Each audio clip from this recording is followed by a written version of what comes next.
Hey, this is John Siskovich, and I want to go over updating your farm website.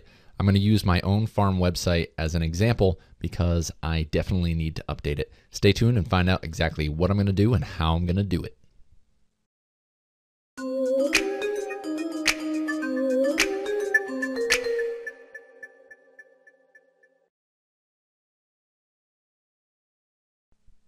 So this video is to share with you my workflow for updating the website this year. Website, something to keep in mind, is a kind of like a living document. You should always be updating, adding, changing. It's not, do it once and forget about it forever. You always keep it up to date. That keeps search engines happy, which enables customers to find you. So we're on our homepage right now, campsroadfarm.com. Not terrible. There's definitely things I would change.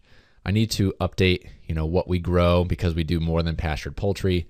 Who we are, that's an old picture, and we definitely I have better things to say in my little summary there. And our market, that market has ended, so I need to say, where to purchase. I need to have an updated page. So I want to update. There's a page that corresponds to each of these links. I want to make sure that those are up to date so people know who we are, what we grow, and where to buy things. That's the main three things people are going to be looking for when they come to your farm website. So as we scroll down, Camps Road Farm, just a little brief blurb. We have some blog links from a blog that we wrote, but it hasn't been updated in a while. And there was some links on here that just didn't make sense. So I'm going to make sure all those make sense. Add some photo thumbnails in there so those look good.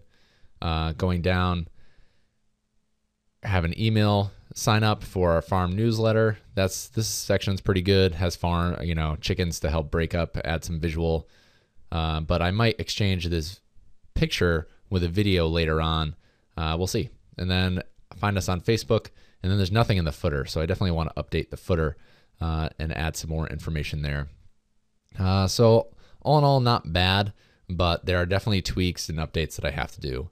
One of the biggest things I want to update is how we structure and organize all of the content on the website. So products, I want to break this down into what we have available now and then what we grow in general, so people can see what the farm is all about.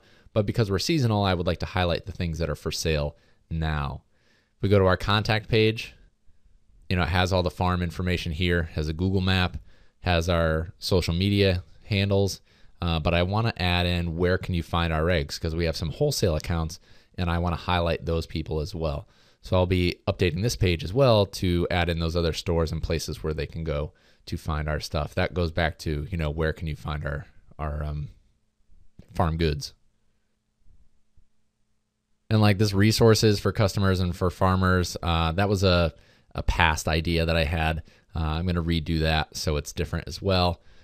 Contact, who are we? Just want to do it all over. So how exactly, if I have multiple pages and I have all this stuff to keep track of, how am I going to make sure I keep it all organized and make sure it gets all the updates that I need to update it for with something? Let me show you. So this is a Google Sheet that, appears in Google Docs and my Google Drive, everything Google. But this way I can share it with anybody. I can work together with anybody else who might be working on the website. I can keep it organized. I can access it from anywhere because it's on the cloud. Really helpful. I've been migrating all of the farm information over to Google Docs because it's been useful for collaboration. So it works like a basic Excel sheet. There's tabs down here at the bottom, menu ideas. I told you earlier in the video that I want to update the menu. Having it here and having a column for that main menu item and then a column for, sub menu. So let's click back over to the website. So this is the main menu item, and then these are sub menu items, and then even sub menu items. So we have products, hops, Cascade, Centennial, Chinook, Brewers Gold, because we have a hop yard. I want to better organize all that. So how I'm doing that is laying it out in each tier of the menu on a spreadsheet here, and I can see at a glance what everything is, how it's organized, all of these are underneath hops. So pretty easy. Each one's going to be its own page. So then you get into creating the pages. And this workflow, a friend of mine shared with me, and we're using it for the website, where you have all the pages that you need to or want to create. If you've created it, you mark an X, content added, photo, video, finalized, what's missing, and then notes.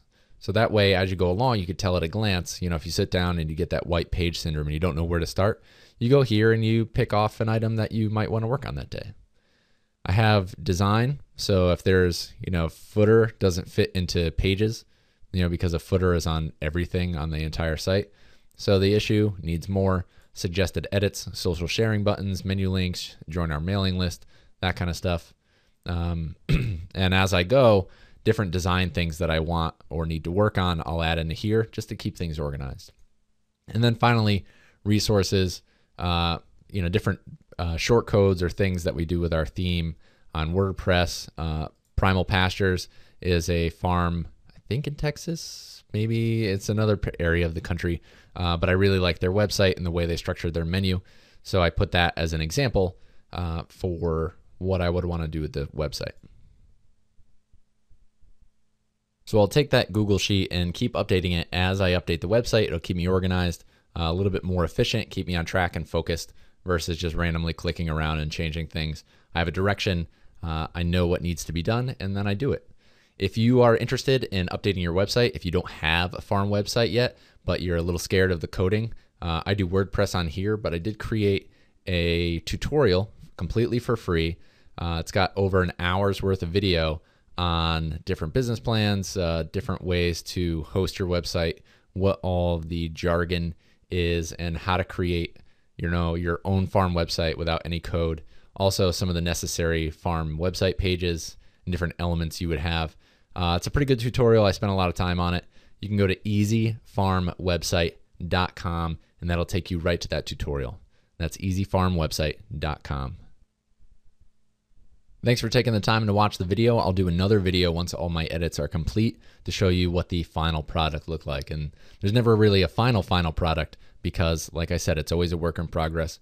But you keep it up to date and your customers will enjoy it and you will enjoy it and it'll help market your farm.